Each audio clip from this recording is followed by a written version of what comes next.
శ్రీధర్ ఇంటికి రావటంతో కార్తీక్, దీప వాళ్ళు అయితే చాలా సంతోషిస్తూ శ్రీధర్ దగ్గరికి వెళ్తూ ఉంటారు. ఇంతలో దశరథ్ కూడా శ్రీధర్ దగ్గరికి వచ్చి, "మీరు వచ్చినందుకు నాకు చాలా సంతోషంగా ఉంది" అని చెప్పేసి అయితే అంటూ ఉంటాడు.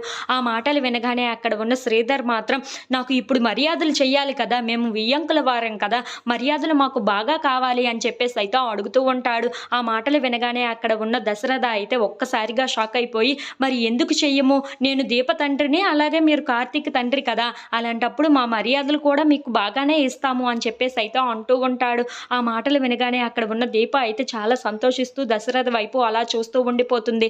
ఇంతలో అక్కడ ఉన్న శ్రీధర్ మాత్రం, "ఏంటి మీరు దీప కన్న తండ్రి అయినట్లుగా ప్రవర్తిస్తున్నారే, నాకు చాలా నచ్చింది" అని చెప్పేసి అయితే అంటూ ఉంటాడు. ఆ మాటలు వినగానే అక్కడ ఉన్న దశరథ అయితే ఒక్కసారిగా షాక్ అయిపోయి దీప వైపు అలా చూస్తూ ఉండిపోతాడు. ఇంతలో అక్కడ ఉన్న శ్రీధర్ మాత్రం, "అందరూ క్యారెక్టర్‌లో బాగా కలిసిపోయినట్లుగా ఉన్నారే, చాలా బాగా పాత్రలు పోషిస్తున్నారు" అని చెప్పేసి అయితే అంటూ ఉంటాడు. ఆ మాటలు వినగానే అక్కడ ఉన్న దశరథ అయితే నవ్వుతూ ఉంటాడు.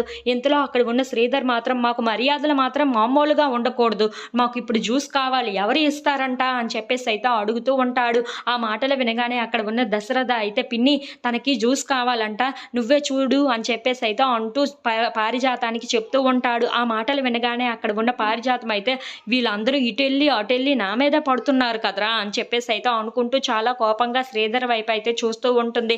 ఇంతలో అక్కడ ఉన్న శ్రీధర్ మాత్రం, "నాకు జ్యూస్ కావాలి, కానీ అందులో ఐస్ మాత్రం తగ్గించాలి, అలాగే షుగర్ కూడా కొంచెం తగ్గిస్తే చాలా మంచిది" అని చెప్పేసి అయితే అంటూ ఉంటాడు. ఆ మాటలు వినగానే అక్కడ ఉన్న పారిజాతం అయితే చాలా కోపంగా శ్రీధర్ వైపు చూస్తూ ఉంటుంది. "వీళ్ళందరికీ పెళ్లి అవుతుందో లేదో తెలియదు, కానీ నన్ను మాత్రం వేపుకు తింటున్నారు కదా! ఈ పెళ్లి ఎలా జరుగుతుందో నేను కూడా చూస్తాను" అని చెప్పేసి అయితే చాలా కోపంగా అక్కడ ఉన్న శ్రీధర్ వైపు, కార్తీక్ వైపు అయితే చూస్తూ ఉంటుంది. ఇంతలో అక్కడ ఉన్న కార్తీక్ మాత్రం, "ఏంటి ఇంకా చూస్తున్నారు, వెళ్ళండి వెళ్ళండి, జ్యూస్ కావాలంట వియ్యాలి వారికి" అని చెప్పేసి అయితే